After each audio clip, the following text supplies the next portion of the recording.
Here we go. 3, 2, 1. Yeah. Woo. Ooh. Third Degree, the Third Degree Net Podcast. Third Degree, the Third Degree Net Podcast. Third Degree, the Third Degree Net Podcast. Third Degree, the Third Degree Net Podcast. Third Degree, the podcast is brought to you by Soccer90.com. Shop Soccer90.com for all your soccer gear. FC Dallas, North Texas Soccer Club, U.S. Men's National Team. Hey, do they have that Nashville Johnny Cash kit? I mean, I need that Johnny Cash kit. Jersey, scarves, t-shirts. Soccer90's got it all. Latest arrivals of gear at Soccer90.com. Use code Third Degree at checkout for 20% off your order. Some exclusions apply. Hopefully they're not on that Nashville Johnny Cash kit. Well, hello there, FC Dallas Curious fan. Welcome to a new episode, numbered 213 of Third Degree, the podcast. Hi, it is me, Peter. We are without Dan Crooke today because we're recording this on Thursday in the middle of the day, and he was unavailable post the fact that Dallas played a game last night, Wednesday, which we'll get to. So it is just simply I, and your hero, my hero, everybody's hero, editor, founder of thirddegree.net, Buzz Carrick. Come in, Buzz. Hi, Peter. Can you remember, is this the first time we've ever recorded, roughly at noon, lunchtime? I don't remember ever doing it during the day before. No, I don't think we have. It's, it's nice to be flexible with time. Yeah. Well, Dan has a real job, and you have pretty much a real job. I'm the one that can do it whenever, usually.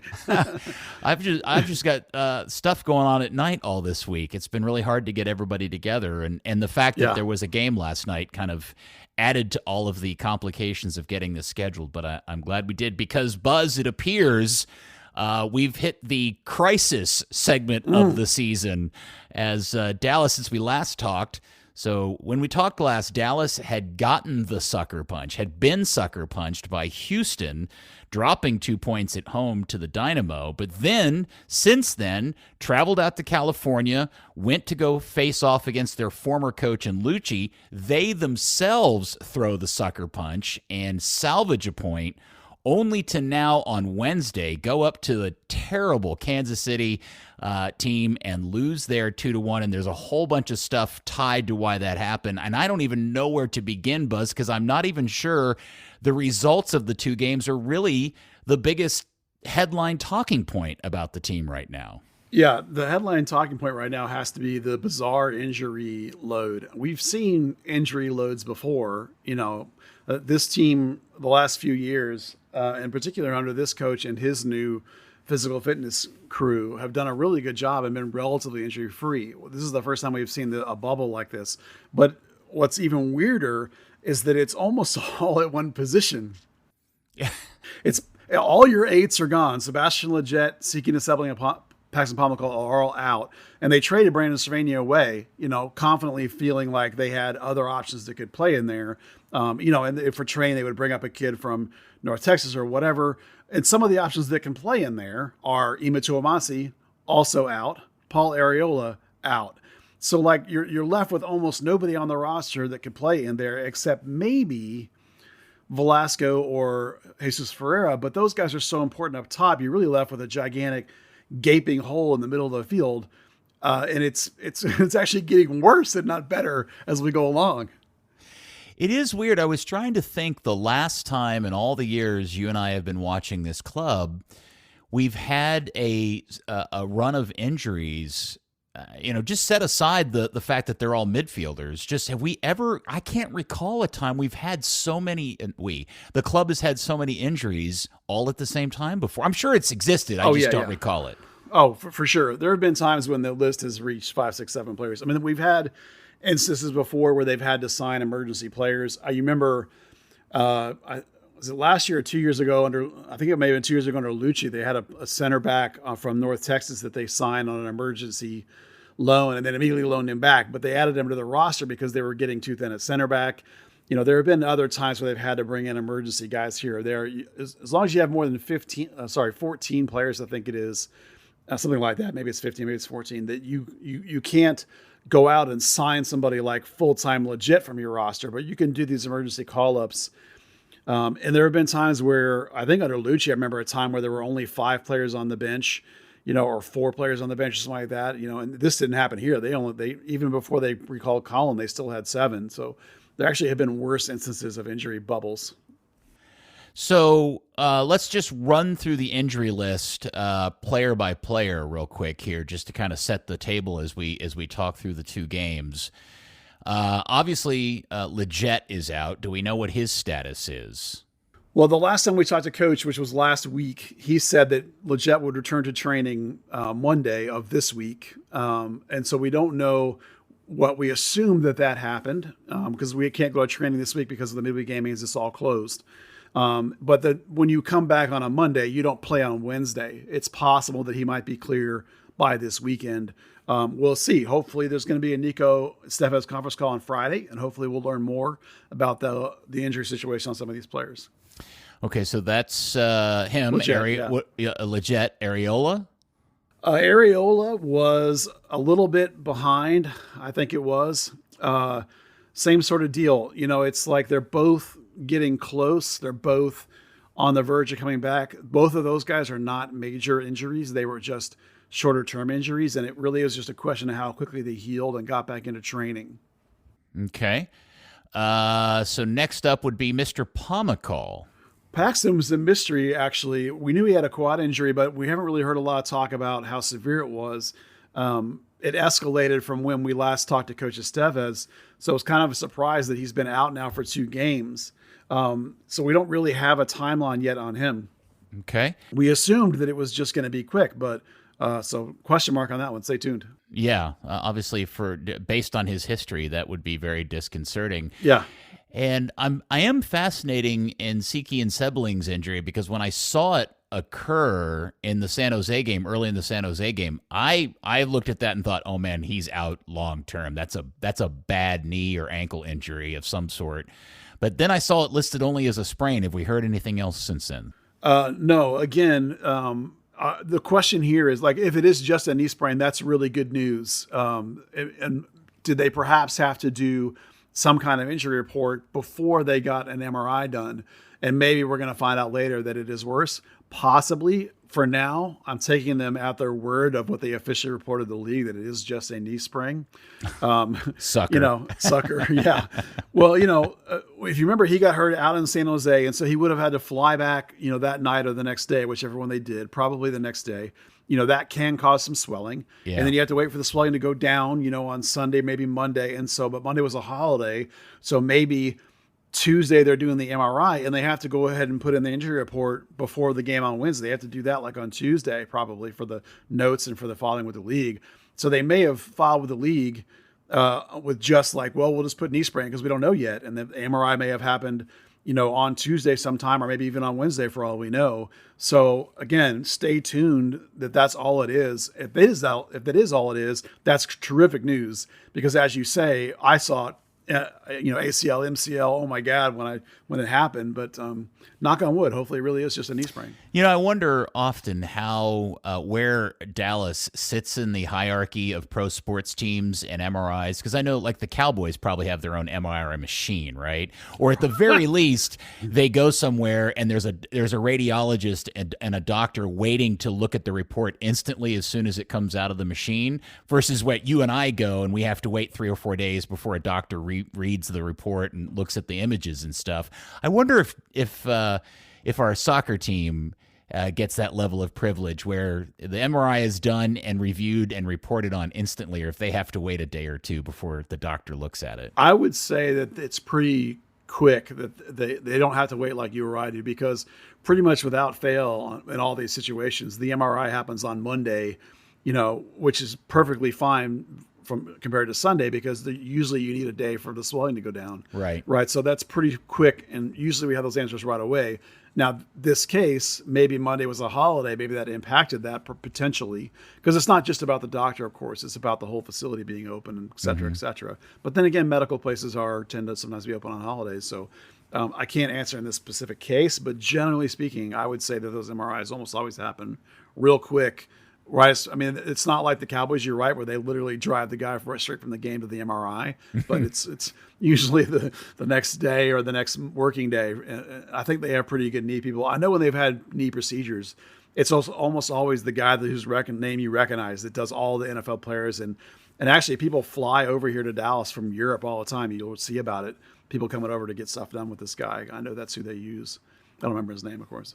Well, just to get back on track, because, dear listener, we are not done reviewing the FC Dallas injury list. Next up is Emma Tuamasi. So we'll talk about his situation in the San Jose game here in a little bit, but what is his overall situation? Rolled ankle. The fact he was able to run around on it somewhat means to me that it wasn't that bad, but he did miss the next game. So, again, until we get further information from coach, all these injuries look on their surface like they're not bad, other than Tariq Scott, of course, who's out for the year. But at some point we have to get them to actually talk about them rather than just turn in these injury reports, and that hasn't happened yet since when most of these guys got hurt, because they had this midweek game and they were out of town and all that kind of stuff.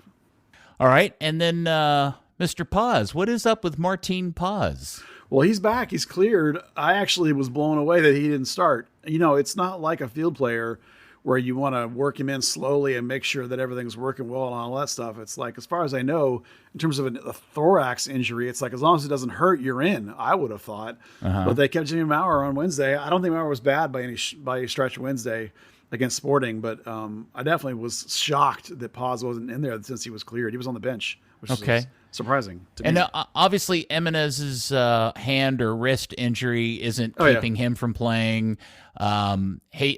Giovanni or Giovanni Jesus, whatever we're calling him these days, he is healthy enough to play. Yep. Whether or not he's playing well is a different subject to discuss. Different subject, yeah. And is Farfan injured in some way, or is he dealing with something? Well, we're approaching the halfway point of the season, so at this point, everybody has a little thing that they're fighting through. These guys are used to that all the time. We've seen that a million years. If it were bad enough, Sam Junca now looks stable and solid. I mean, is he out playing Farfan? Of course not. But if Farfan really had something he was struggling with, they would go ahead and give Junca a game somewhere. Okay, well, now that we've established the triage situation going on with the club, let's go back to the weekend where Dallas has to go face off against their former coach, Luchi. As we mentioned, Nkosi gets injured very early in the game, and there's a weird kind of combination of adjustments to cover for that. And it takes a very, very late last-second Tafari header to grab the 1-1 tie, and I'm interested in your reaction overall to how that performance played itself out. Yeah, you mean Tsiki and Sebling got hurt early in the game? Is that what did I say? You said Nkosi, and I was like, he scored. No, so I'm sorry. Yeah, it's all right. Idiot. Small distinction. Yeah. Well, because in Sebling was the 1/8 they had left, and they were doing kind of this. They've been doing this double pivot 4-2-3-1. Since he was the only 8 they had left, it has been working really well. That's a big picture topic we've talked about, that might be the way forward. And I want to talk about it again here in a minute. But, they made multiple tactical adjustments, including like a point in which they brought Jimenez in and had a double striker look, and tried to throw on Kamungo and eventually Indole, far too late on Indole, by the way, a different discussion. But my biggest takeaway from that game is that the fact that they Luchi balled Luchi. It's like, it was unbelievable to look at FC Dallas on the road, notoriously a team that doesn't want the ball that much, that gives up a lot of it on the road, and usually has like a 44%, 45% possession, and wants to counter you, not counter over the top, of course, but this rapid transition game. They were like 56% possession and spent the bulk of the game passing the ball around midfield and looking for ways to break down San Jose. So it was fascinating to watch sort of a reversal of everything we know about the way Luchi wants to play. San Jose wasn't playing that way. So it was a fun game that way. And Nkosi Tafari was the man of the match for me. He was absolutely phenomenal. And not just the goal, but defensively, he was an absolute beast. I mean, Abobasi's a handful, and he did pretty well with him the whole game. So my only real complaint was their complete failure to get Emma Tuamasi out of the game, which drove me mad. I couldn't believe it. What do you think the reasoning for that was? I honestly don't know. The commentator said that there wasn't like a direct swap, and I'm like, dude, Endelay's the direct swap. I know he's the Endelay right back conversion process is going much slower than we anticipated because he's actually pretty good still as a wing, at least for North Texas. And there's just not a lot of playing time at right back when you have two of them on your first team. But for 20, 30 minutes, fine, put him out there. That's the direct swap. But even on top of that, I instantly, not instantly, within a couple of minutes of watching email him around, I was like, I can think of 3 other ways other than Endelay that you could have changed the shape in order to get him off the field. One is that you just bring in another center back and slide Nkosi out to the right, or Ibiaga if you prefer, but Nkosi's, can move pretty good. He can pass pretty good. He can cross fairly well. He can get up and down, and he's actually decent up in the box as we've seen. So that's an easy one. Bring in whichever player it would have been. I don't remember who was in there with him that game. Probably Martinez if I think about it.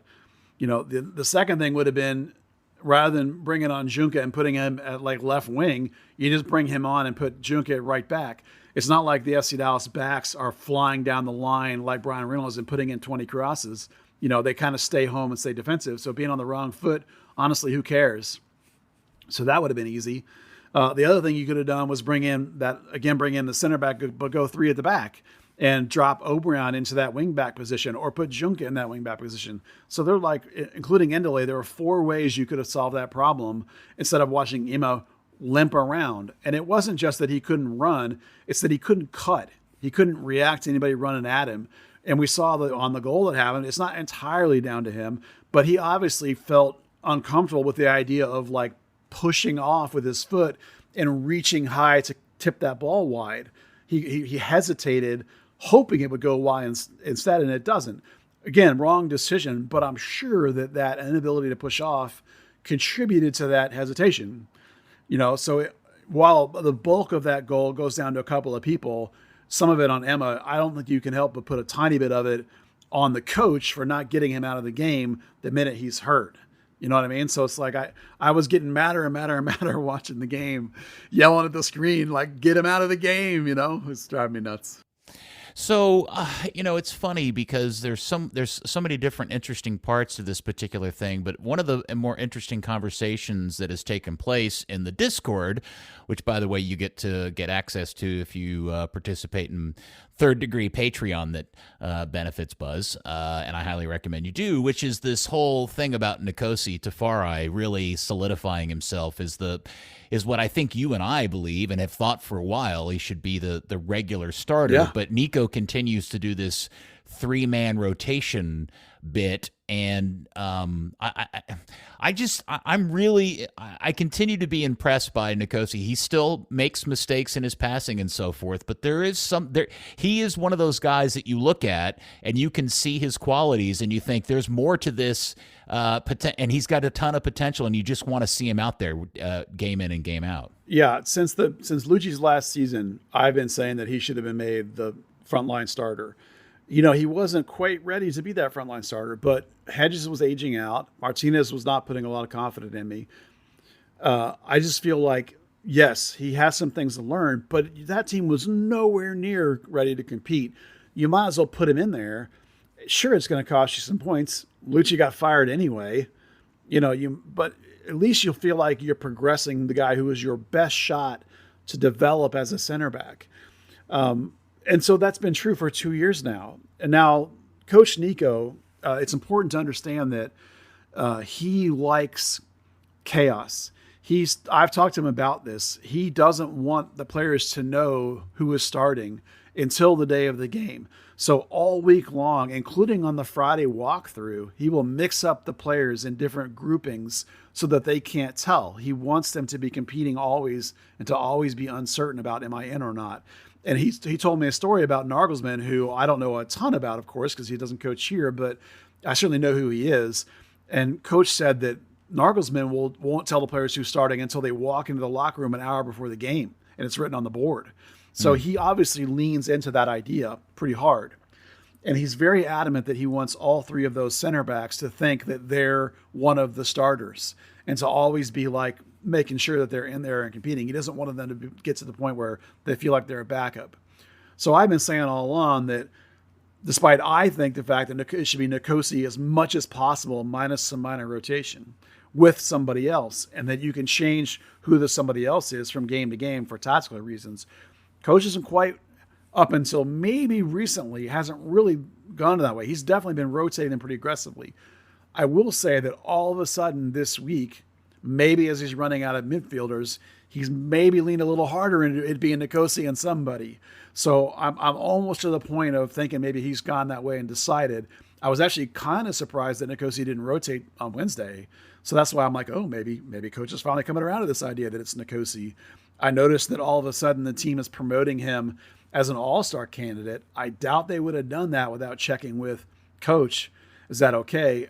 He and I have talked about Nkosi and about how well he's playing and how Coach thinks he could be one of the best guys in the league, but still had work to do. Now, that conversation was a month ago. So maybe we're seeing the early stages of him coming to the realization that really it is Nkosi and somebody else. The next few games will tell us, if we see more rotation there or not, and that from him.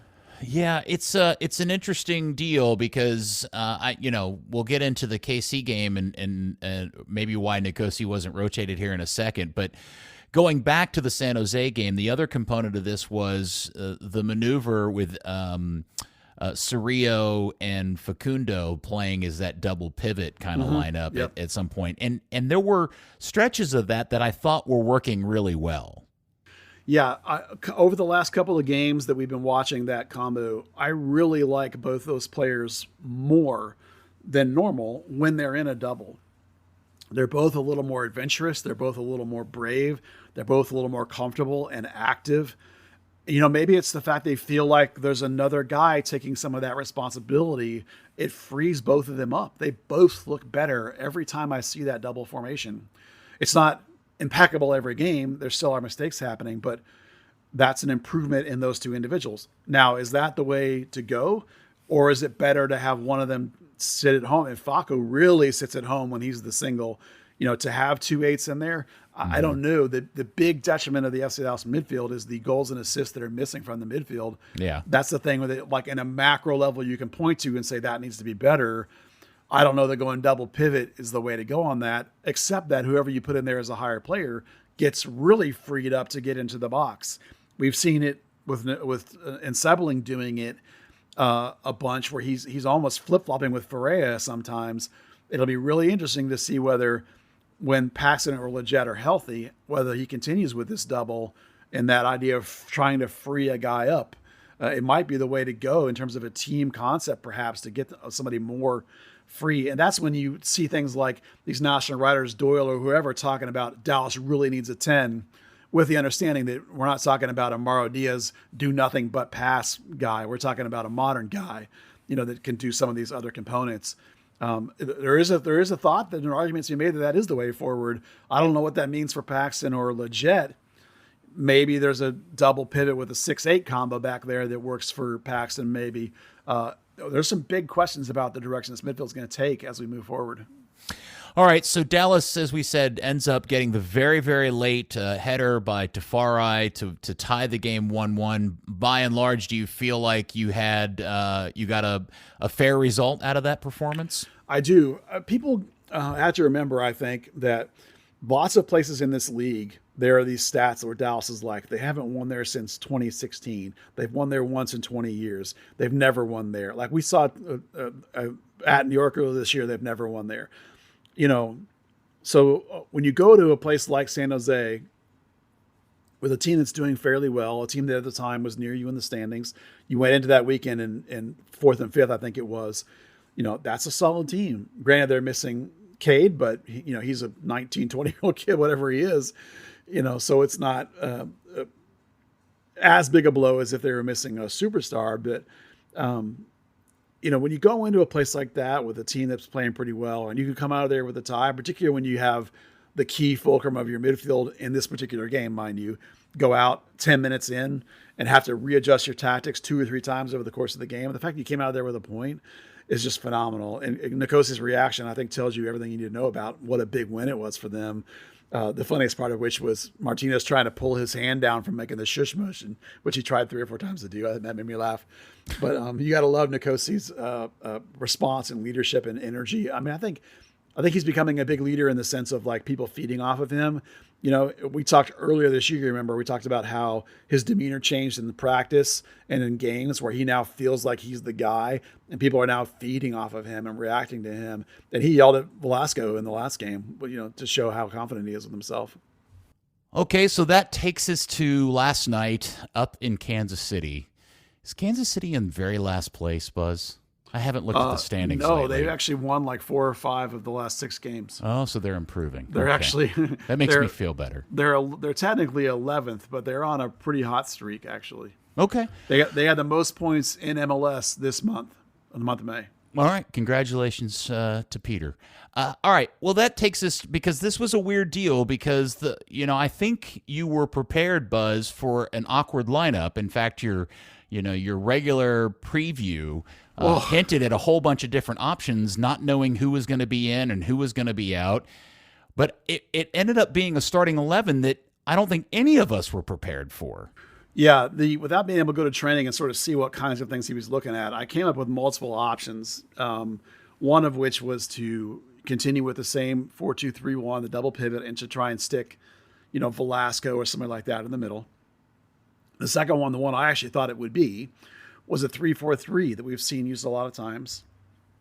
Because the center backs are all healthy, and you got, 3 guys that could be in there as starters, and you could that would help you solve the Imatu Amasi problem, because then you can put Giovanni Jesus right back into the game, because then you eliminate some of his defensive responsibilities because you're playing 3 at the back with a wing back, and really, as we see it all the time, it compresses into a 5-4-1. We've seen that a lot on the road, right, from this team that likes to grind out defensively. So that seemed like it was perhaps the most logical solution. Coach came up with a completely different one.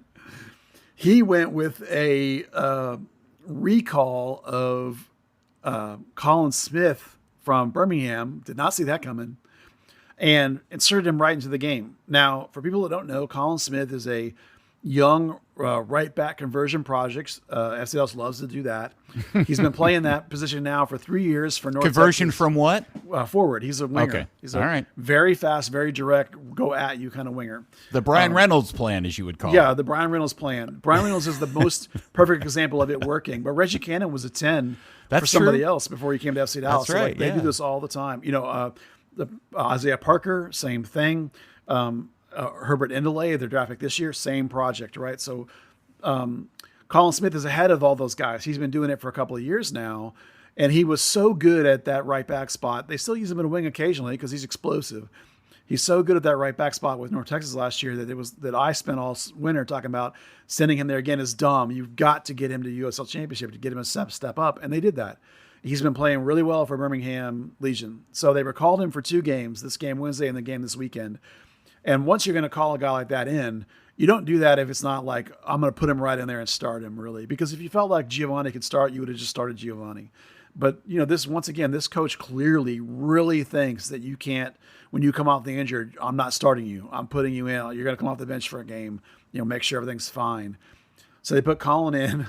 And then the second thing that happened was, again, didn't Giovanni start the? No, that's right. No, Emma did. That's right. Okay, yeah, that's right. Yeah, Emma was in San that's Jose. right. Yeah. Okay, sorry. Yeah. So for Sporting, the second thing that happened was he went to the 4-4-2 that we've seen with Jimenez paired with Jesus, which occasionally has worked fairly well late in games. So he went to that as a starting lineup.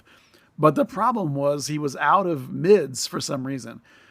For whatever reason, they felt like Facundo couldn't start, which is amazing to me. A rotation, I guess, because he came into the game. He's not hurt. They chose to start Nolan Norris.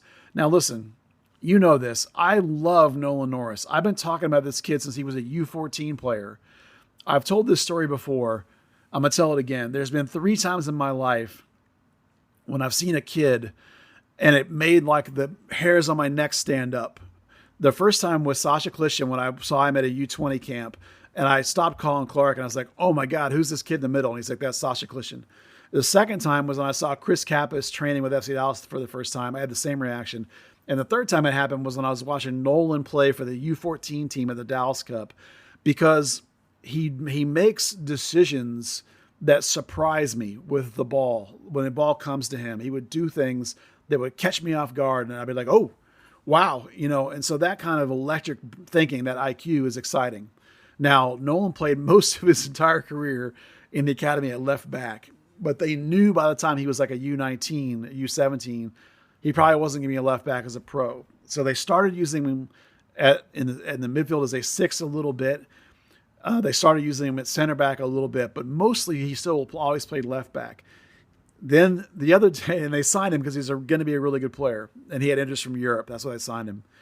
So they're working him in training, and then one day in training about a month ago, all of a sudden Nolan's playing as an 8, not a 6, as an 8. And I asked Coach about it, and I was like, why are you doing that? And he's like, well, we're not sure where he's going to end up physically, this, that, and the other thing. He's a really good passer, all these qualities that make him really good. And so since then, they've twice used him at North Texas as a 6. So the idea of him starting an MLS game as a double pivot without ever having come into a game and literally having played in the midfield, man, if it's more than 10 times in his life, I'd be surprised. It's certainly not more than 20.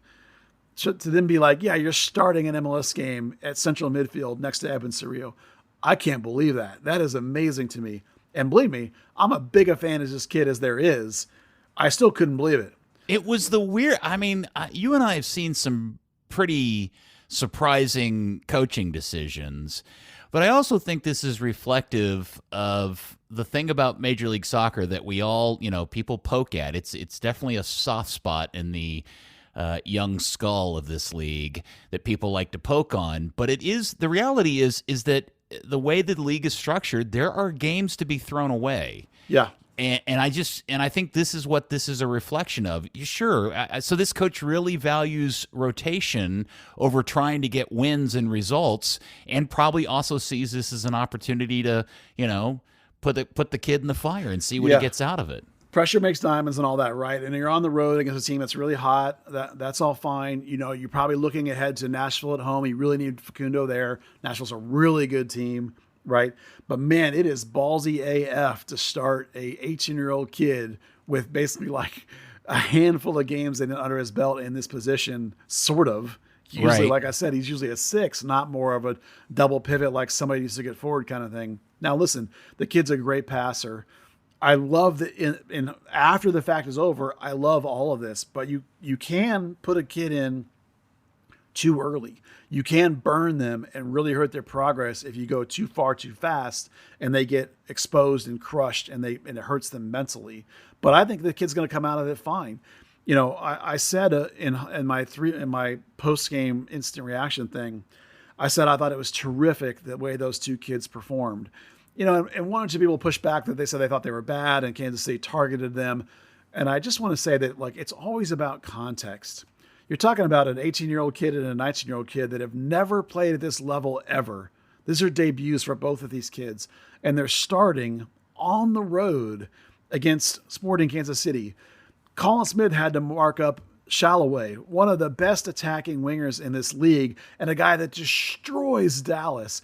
And he mostly was okay. He got spun the one time that ended up in a long way run leading to the goal. However, if Alan Velasco tracks his man, that ain't a goal, right? So mostly he's up and down the field. Mostly he's up for it. He's hitting people. He's playing tough, playing tenacious. For a kid being thrown out there, that's pretty good. Yes, Sporting targeted him. Nolan, again, no progressive passes. What do you want from the kid? He's 18 years old, playing a spot he's never played. He was relatively stable and solid. When he would get the ball, he would real quickly look for Edwin or look for one of the center backs and real quickly get it to a guy who's ready to handle this. Yes, he was in over his head, but the dude didn't get crushed. He was pretty good, all things considered. Was he great? Do I want him to start the next game? Hell no. But for an 18, 19-year-old kids getting their first ever action, the fact that they didn't just get absolutely destroyed is amazing. And that's so good for them and their progression. And after the fact, you can say, hey, what a bold decision and great for the future of those kids that it worked.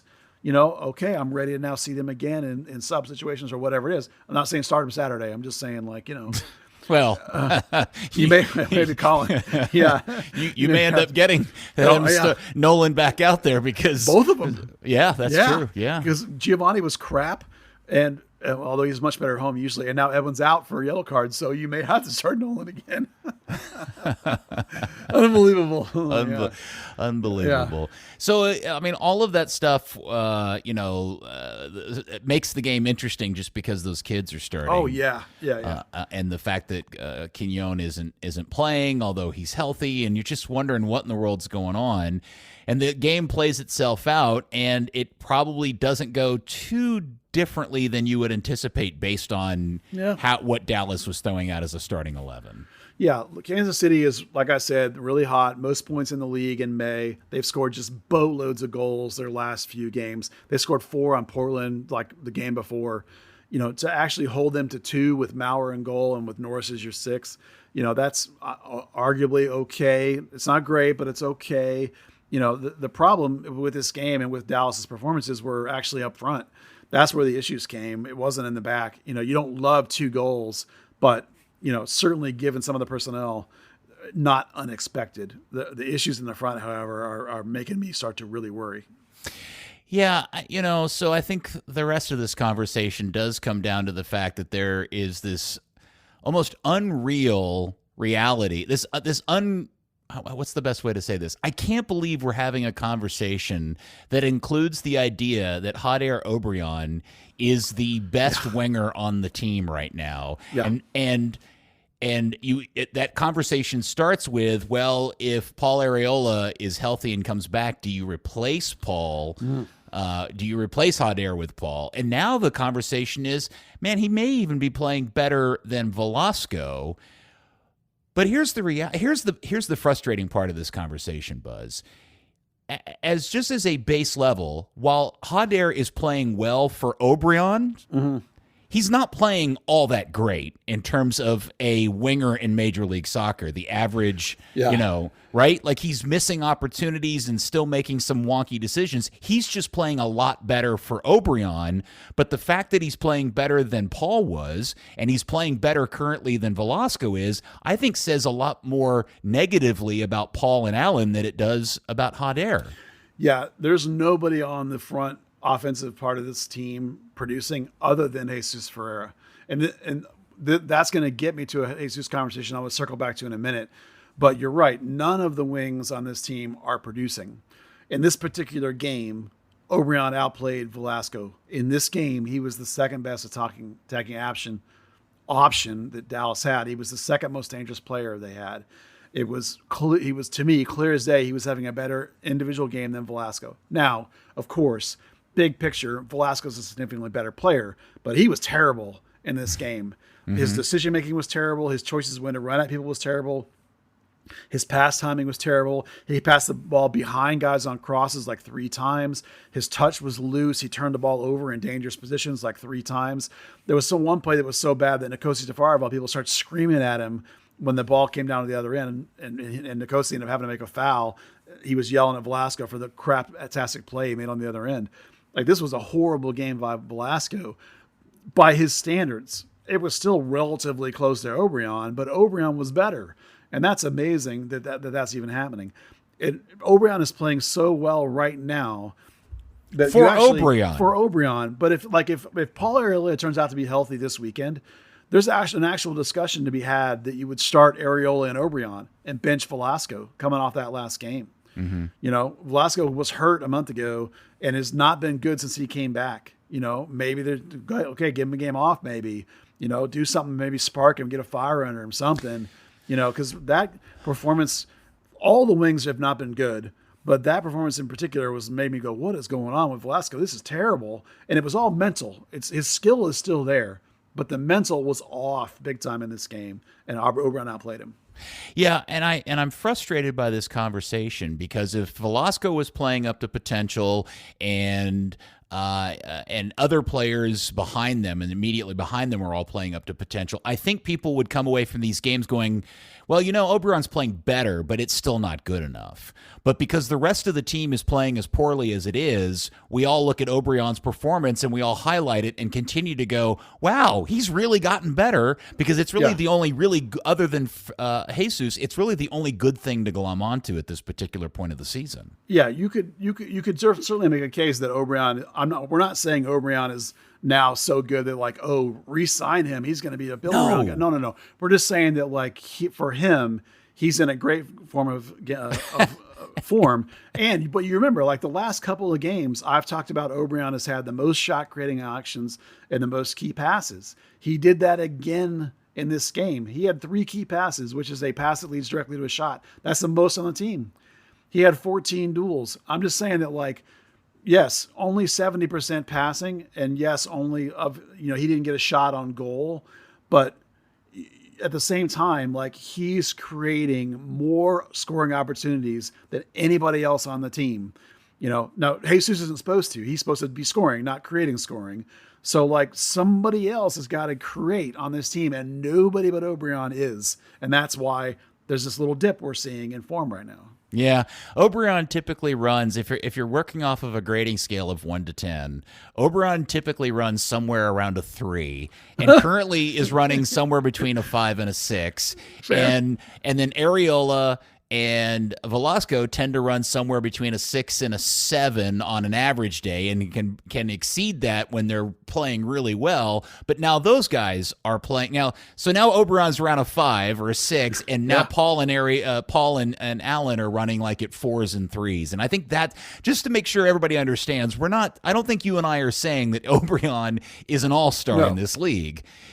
But I do think the fact that we're even having this conversation about his perceived improvement is actually an indicator of just the overall kind of malaise of the attack that's going on right now. Yeah, right now, I think you have to say like, when you start picking wings, you're picking him first, right this minute, right this second. That should not be the case. He shouldn't even be a starter here. Right now he is. Right now he's the most the one you got like one there all the time. And it's as simple as for Velasco, it's just mental and pressure and decision making. Maybe he's trying to do too much. Like too many times right now, he's dribbling into people or into coverage. And one of his problems, if you will, quote unquote, is that people have figured out that he basically doesn't have much of a left foot. So he almost always wants to do that cut inside and shoot thing, which can be very, very useful. But everybody now knows that he's going to do that. So the minute he does that, you see both the outside back and the center back step to him and close that space. And he's no longer getting that shot off unless it's going like 10 yards wide, right? He needs to have developed some kind of cutback, or the outside back needs to recognize and provide more overlapping to give him an outlet down that line on a pass. Again, he has to recognize that people are closing, recognize there's a lateral pass or a pass out to the wing, maybe, or versus when that shot is actually open. And Shalloway is a great example of a guy who does do that. When he makes that cut, he recognizes how close, there was a shot he had late in the game that went off the crossbar where Collin Smith did not close fast enough. I think it was Collin Smith still at that point. Might have been Giovanni, one or the other, either one of them. Collin Smith got closer the 2 or 3 times that he did it than Giovanni did. But that's the point with Velasco. It's the choices that he's making, and maybe it's because of pressure. Maybe it's because he feels like he has to do a lot more. Whatever it is, at a certain point, you have to trust your teammates more and let them play more. I also wonder, I realize that his dip in form, he hasn't been great all season. Post-injury, it's bad. But it also, does it not also coincide with the rumor that came out that he was being looked at by, was it River Plate or something like that? We all thought maybe his agent had floated that out there. And like, why would the agent why would they even float that idea out there? It's probably that maybe that's a little bit of a factor. It probably also is that Legette's not in there, and maybe he's not getting the ball quite in positions he might like. In this particular game, being the 4-4-2, Jimenez is occupying spaces that he might like to run into a little bit. Mm-hmm. He's being asked to play in a deeper position. I can't knock his defensive work rate. Remember, he used to not defend at all at the beginning of last year, and middle of last year he started picking it up, and this year he's doing a good job defensively in terms of getting back, although he did muff up a couple of balls back there and turn it over back there in a couple of bad positions in this game. But it's probably a whole lot of things, that are when the other side isn't Paul, and you're not doing a little of this flip-flopping to get to all other positions and other feet, when you don't have Llegette, when you don't have Paxton, you probably feel like you're having to do all the linking play, which is not his game. Probably all of that. All right, so losing in Kansas City when they're, as you point out, kind of on a streak, and you've got this insane injury list, and you're throwing out kids for their debuts. Losing 2-1 in Kansas City isn't the worst possible thing to happen to a team, but I do need to point out this team is winless in their last 4. The last time they won was against Vancouver, and which was the 2-1 win at home. And the schedule doesn't get easier from here. And you do begin to wonder, because again, getting back to this point that MLS, just based on the way it's structured and the fact that so many teams make the playoffs, you can afford to kind of like toss games away. I do feel like, despite the fact that this run of games coming up is pretty difficult for them, there is an idea, there is a suggestion. I'm sorry, they're winless. Yeah, their last 3 or 4, whatever. I'll figure it. Oh, no, that St. Louis game is the one they've got to make up. That's the one I'm looking at on the schedule, is still on there. They're winless in their last 3, sorry. Is that maybe they need to just consider sitting on, playing kids and playing a youth side and letting their veterans get help, spend some of this time just to get back to some level of health. Yeah, this is where the ability of this team to grind has come in helpful, because if you look at it, this is the first loss in 5 games. They haven't won, but they also haven't lost, because they won in Austin on the road. True. And then they won at home versus Vancouver. So those are 2 good ones. You draw Houston at home, not great, but again, rival, and you're starting to have all these injuries. Draw San Jose in San Jose, road type, good, with all these injuries, good. So, not the result you wanted in Kansas City, but didn't play horribly. So, but again, a lot of grinding, a lot of digging out ties, all that stuff is why they're in the top half of the table in the West, in that 4 or 5 kind of spot. I haven't looked at where they are specifically today. Still 4. They're 4th. So this year's the year of the 4th.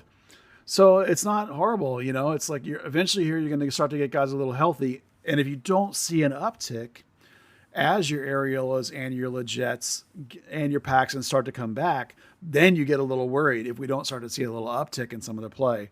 This sort of holding pat in the middle, middling results is probably okay given all the circumstances of what's going on.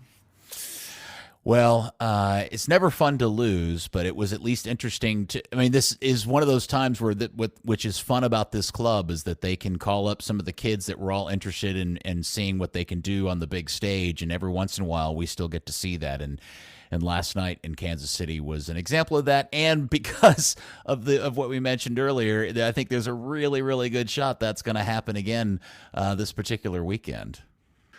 Yeah, it's going to be interesting. Before we go on to Nashville, can we talk about Jesus real quick? Yes, of course, because there's please let's ahead. Get into him before we do Nashville. Okay, sure. I have a big problem with the way Jesus played in this game. I made him my man of the match because he did have the goal. He is by far the most dangerous FC Dallas goal scorer. He's got 9 goals. He scores on like a third of his shots that he makes are on target, and he literally scores in more than half of the shots on target, right? So 9 goals of 15 shots on target, right? That's over half. So that's an amazingly clinical rate. On top of that, he's got 26 key passes, which is again a pass that makes a scoring opportunity. So he's by far the next best guy on the team. The best guy after that, by the way, is O'Brien. Just pointing that out at 17. So on the season. Rub it in, Buzz. Rub it in. My point is that Jesus Ferreira is the pretty much only chance this team has to score goals. So last night, I'm watching the team play, and play after play after play, Jesus is coming back and picking up the ball in midfield and then turning around and trying to find 4 or 5 people in front of him. Or he's coming back to the center back or the right back, and he's picking up the ball at 20 yards in his own half. What are you doing, dude? You're the only one on this team that can score. Go get in the damn box. Stop trying to do everything. He already takes the corners, which is where a lot of his key passes come from. That's fine. He's not super tall. He's good at ball delivery. He's whipping in good corners. There's a couple of guys that can get headers on goal. That's fine. Maybe some of the free kicks, although Velasquez has a better scoring shot from those than Jesus does. But okay, he's taking some of those, and some of those are turning into key passes. Nonetheless, in open play, stop coming back to midfield. You're not an 8. I know your best 8s are all out and you're using 6s or kids or whatever. Let them do the job. Stop coming back and trying to do everybody else's job, because the only way you're going to win is if you score. So get in the box. I know he's not a target 9. I know he's a movement 9, but that's not the same as what I'm talking about. I'm talking about these plays where he's coming all the way back to the center back or to the goalkeeper. I'm like, what are you doing? Yeah, well, I mean, it's clear that he's frustrated, and Yes. and Jesus is a stand-up guy that feels like he wants to put this team on his own shoulders. And there are realities that players like Jesus just have to realize, that the team can't afford to have him playing in the defending third of the field when they've got the ball. And like, that's just something Nico's got to get him to understand. And this is frightening because I don't know, Buzz, have you looked at the goal? Have you looked at the team's stats for goals scored where we're at this season? Oh, it's, I just know that. Have you looked at it? No, Jesus has 9, and the second best scorer on the team is Tafari with 2. That's correct. He's tied with. All right. So here's what's frightening. At number 1, it's Ferreira with 9. Yeah. Tied at second is your center back Nkosi Tafari and Alan Velasco with 2. Yeah. After that, you've got the rest of the goals scored this season is made up of a collection of 5 guys that have each scored 1. I want you to pay attention to this list and their positions. Ibi, Center back. Kamungo, A guy that barely plays, but wing, yeah. Martinez, Center back. Obrian, The other wing. Quignon. 6. Yeah. That's it. Nobody else in the team has scored this season. Yeah, Paul's got 0. Yeah. Your 3 center backs make up almost what is it? That is 35% of your goals that you've scored this season. Yeah, somebody pointed out that Tsiki has more assists than Paxton over the last 2 years. Leggett 0 goals, Paxton 0 goals. Like, that's what I'm saying, is that, like, there is no way this team is winning if Jesus isn't scoring. So stop doing anything else but trying to score.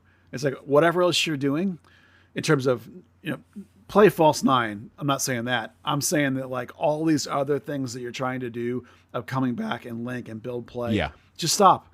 Because you can do that job. And I said this in my instant reaction. You could put him at any position in the team and he would be better than anybody else they have. I'm not kidding. Like, if you put him at center back, he'd be the best center back this team has. Every position on the field, he'd be the best player this team has. I'm just saying, like, that doesn't I don't know help. about center back, Buzz. Man, I don't know. He's pretty damn good. I'm just saying, because he's a high IQ player on top of being really skilled.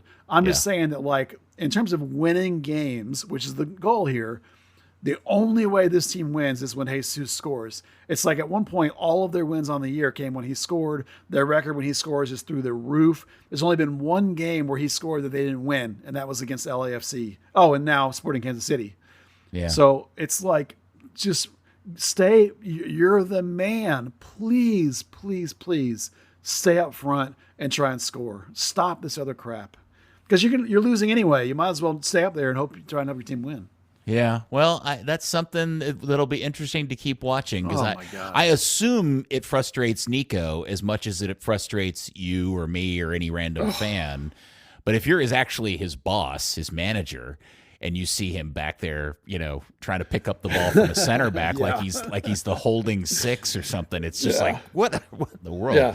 It is, and we should also throw this in here, because before we get into the Nashville game, just shortly before we started recording this, there's a whole bunch of absolute frustrating madness going on with the national team that I'm sure other podcasts will get into in far more detail. But the roster for the Nations League came out, and it appears Jesus is the sacrificial lamb for Balogun being added to the roster, because Jesus is not on the roster for the Nations League national team call-ups. Yeah, I looked at this roster, and I only see, other than a couple of goalkeepers, I only see 2 field players from MLS, Miles Robinson and Walker Zimmerman. Yeah. It's like everybody else is from Europe. And it makes sense that you're heavy Europe, because they're all done now with the season, right? So they're all in their off season. You have the Gold Cup literally like the week after this Nations League games.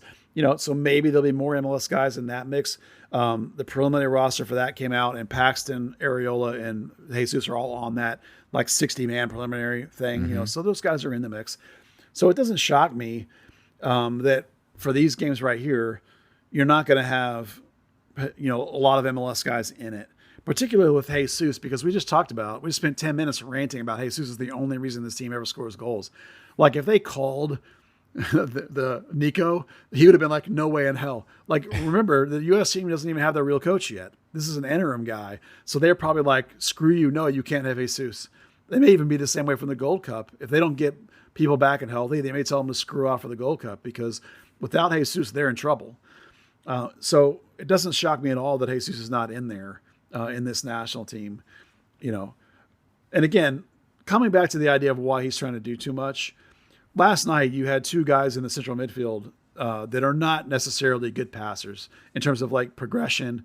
Edwin usually is a good guy about passing into the box, but that's not the same as having passes into scoring positions, right? And Allen's having an off game, and Obrien's usually is not all that great of a passer. And with Jimenez in there, who's again, is a striker that likes to move around, he's not a connector really either. You don't have that passing midfielder behind you that Jesus is used to. So some of that overreaction probably is to him I'm not getting him the ball. He has to understand that there are going to be big chunks of time when you're not going to get the ball. And he overreacts to that. Now that's a problem, and I'm bringing this back to the national team, because the way this national team currently plays, and we'll see if the coach is different, it's a 4-3-3, but the wingers that they use are guys that pick up the ball and dribble at gaps, right? Both of the eights they use, usually Musa or McKinney, right? Again, guys that pick up the ball and dribble and try to open things up and then maybe make a pass. So it doesn't matter which striker you have in there, Pepe, Jesus, you're going to get a low number of touches with a national team. You're not going to get a high number of touches. This is not going to be like when you have this team a few years ago with Maxi Urruti, where he would have 30 shots. You're not going to get that volume.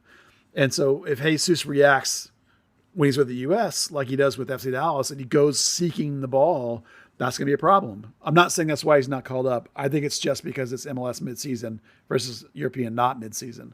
That's why. But, that's going to impact his ability to play, because in the national team, you have to do your job and just your job.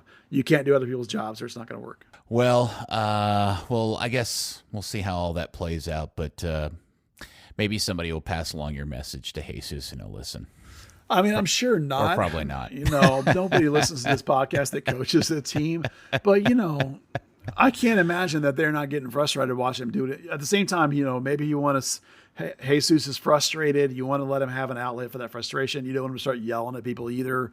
He already has a little bit of a not great body language sometimes. You don't want that to get accelerated.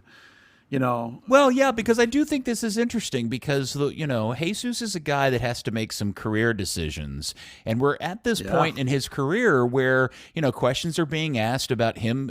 Is he going to go to Europe? Does he want to go to Europe?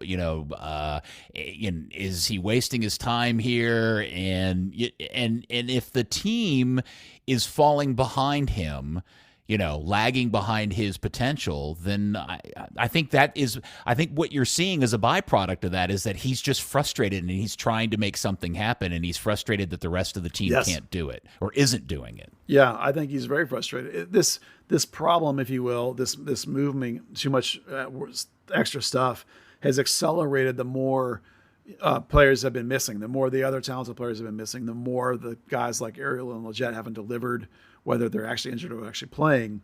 And you've seen games before where this team is heavily bunkering and Jesus is left by himself for long stretches. He comes back more and more and more and more.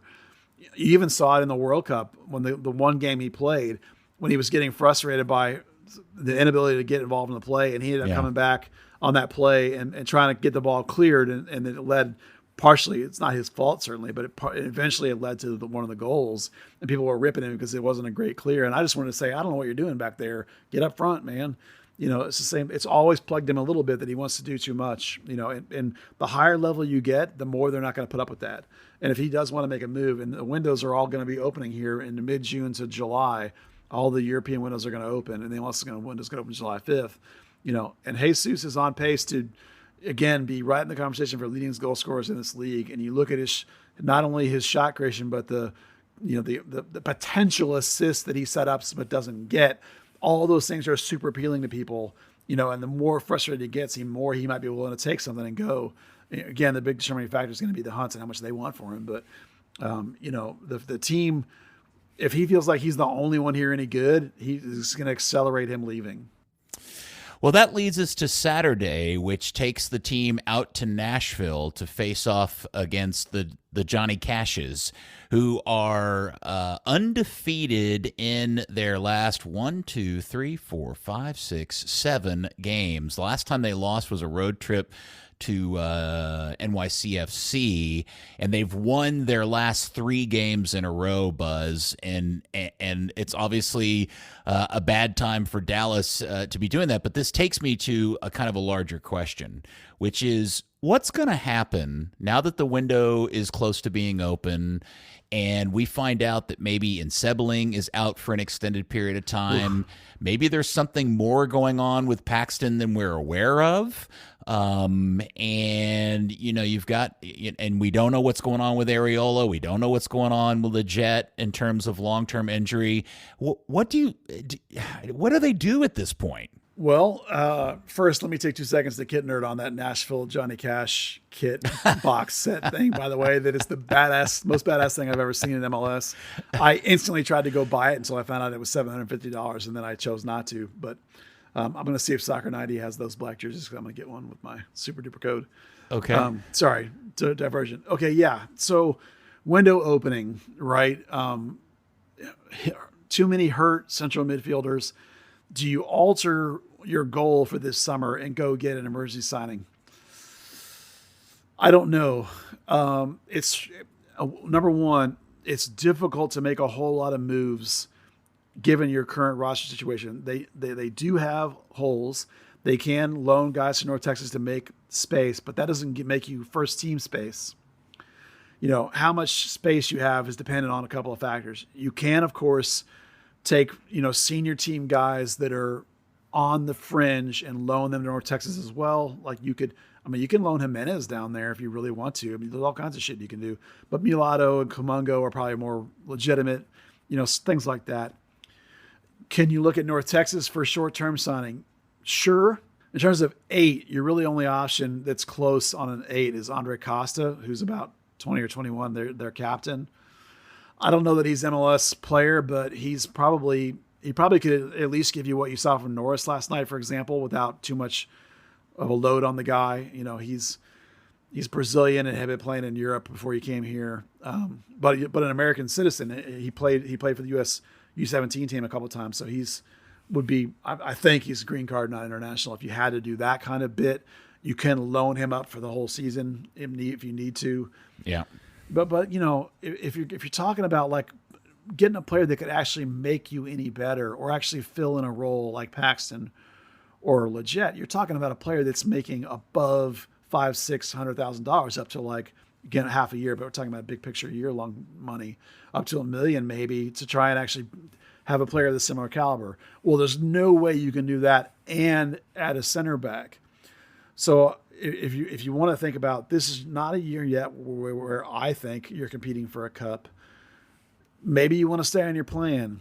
You got some contracts ending this winter. Can we limp through the year and be in the playoff mix, and then you never know what's going to happen, which is kind of where they are anyway, right? Mm-hmm. So I don't know that you just don't try and get through it. Yeah, it would probably not make sense to throw Hail Marys and end up screwing yourself. If you feel your long-term plan is that I need a guy like that, that's different. If you think that like Lletget's 30, Paxton is too injury prone, really I need like this more 10 like into the box guy. Now, if that's your plan, maybe you could accelerate that and then do center back in the winter, maybe. Right. Yeah. But if that's not your plan, if you're happy with Lletget and Paxton, that's the thing. Because like you can do the Facundo Edwin, limp through the year with that, and then whoever else is going to be in there from time to time. You can get through it, I think, without falling out of the playoffs. Remember, like 9 teams now in the West. The season's almost half over. They're in a pretty good spot in terms of like you don't have to kill it to get in. You're pretty safe probably. You can't start losing games like crazy, but you can probably limp along without going drastic. So I don't think you alter the plan. Is what I'm saying. All right. So, what do you anticipate happening in Nashville? Oof. Should I be looking at the starting lineup through my fingers? You might need to. Well, look, if Paz isn't in on this one, I don't know what to tell you about that. If he's healthy, he should be starting. Tuamasi's probably still out because they brought Smith back for 2 games, so that means he probably is. They're expecting him to be here. I kind of want to see the kid again, to be honest with you. I do. Like, Giovanni was trash, but Giovanni is way better at home than he is on the road. I remember I already was talking about a Gio home, Emma road kind of bit. So maybe you put Gio in it with Smith on the bench for you. But I also wouldn't hate seeing Smith again. You're already with shorthand anyway. So it's like now since Tafari and Ibeagha played against Kansas City, you might think to yourself, oh, this is going to be a rotation, and maybe it'll be Ibeagha and Martinez. Well, we're going to find out really how he feels about Tafari. Like, if Tafari goes again, then maybe we'll actually start being a case where it's Tafari and somebody else. Won't shock me to see Martinez come back in terms of rotation, but Mukhtar is Mukhtar and Ibeagha is faster. So I'm kind of leaning for Ibe again, even though they kind of need to rotate probably. So that's going to be an interesting question.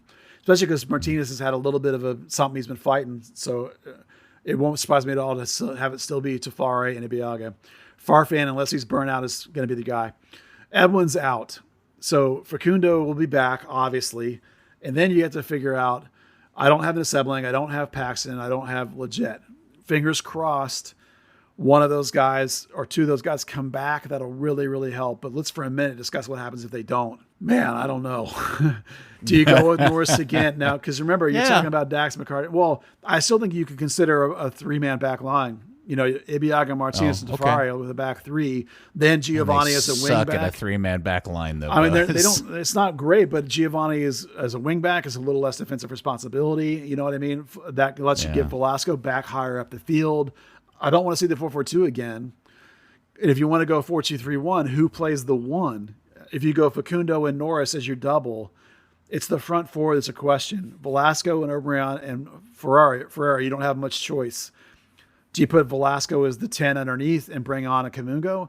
Do you put the other Jesus Jimenez as the striker and put Jesus underneath? I didn't like the way the 4 worked.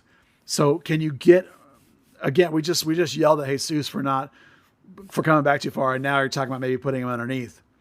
I think you probably would end up more like the 4 again with Jimenez and Jesus up top and Arioli and Obrian, just because you're out of bodies. If you can't get, because Nisebling more than likely won't be back, your best hope is Paxton or Leggett comes back, and then you can put Paxton or Leggett at that underneath role and go that 4-2-3-1.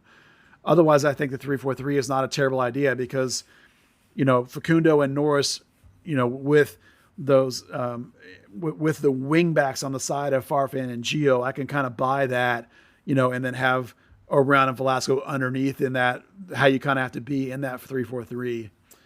So, man, it's again, hopefully we can drag a little bit out of Coach on the conference call tomorrow, but otherwise we're kind of going to be like, who knows? Chaos is going to still reign with all these injuries. Well, Dallas, I'm sorry. Dallas is hosting now. They are, yeah. Yeah, I'm sorry. I got that backwards. It is the free game. It is the free game on Apple TV. It's at 7:30 on Saturday. Don't forget, on Wednesday, the 7th, though, is the rest of the game that they didn't get to finish against St. Louis because we don't have time to get into it. There's a whole bunch of rules that are in the MLS guide that Buzz, you could probably retweet them if you want to, that spell out how you manage putting people on the field that aren't that were like originally as subs, and it's a very confusing mess of rules about how you handle picking up an abandoned game when you don't have the players that were in the game originally available to you. Yeah. And then Saturday, and then the following Sunday they go to Portland, and then the following Wednesday they have to go back to Austin, and then oh my gosh, they start next month having to host LAFC. So it doesn't get easier for here. You hope you get healthy quick. Yeah. Yeah, it's a weird time. So, well, hey, look, they're still in 4th place. Yeah. Fourth place feels good. Yeah, absolutely. Well, I think that's going to have to do it for today. Other things are beckoning and waiting to be done. So, Buzz, thanks for the time and the insight and all the thoughts and good stuff, my friend. Yeah, thanks for being here. Just as a quick reminder, Justin Che and Dante Celia are back at the end of this month. Che's played 3 times for the US U20s. If they're in a back 3, he's in. If they're in a back 2, he's out. He had 2 good games and 1 mega game, but he looks pretty fit, so maybe that can help. Will he wear a Dallas jersey? Yeah, you gotta want to be here. That's the question. Yeah, come on, Justin. Yeah. You or want to Dante, be here. winger, attacker. Maybe he can be help. You know what? They could actually use those 2 guys, believe it or not. They should feel wanted and loved. They should. For sure. Yeah. Third Degree, the podcast, is brought to you by Soccer90.com. Shop Soccer90.com for all your soccer gear needs. FC Dallas, North Texas Soccer Club, USMNT national team, all the MLS stuff, foreign clubs. Soccer90's got everything. Jerseys, scarves, tees. They got what you want. Check it out at Soccer90.com. Use code 3rd Degree at checkout to get 20% off your order. Some exclusions do apply. Thank you, Buzz. I appreciate it. And hopefully we'll hear from Dan again sometime soon. Thank you, you FC Dallas Curious fan. We will speak to you next week on another episode of 3rd Degree, the podcast. Dan, we love you. 3rd Degree, the 3rd Degree Net Podcast. 3rd Degree, the 3rd Degree Net Podcast. 3rd Degree, the 3rd Degree Net Podcast. 3rd Degree, the 3rd Degree Net Podcast.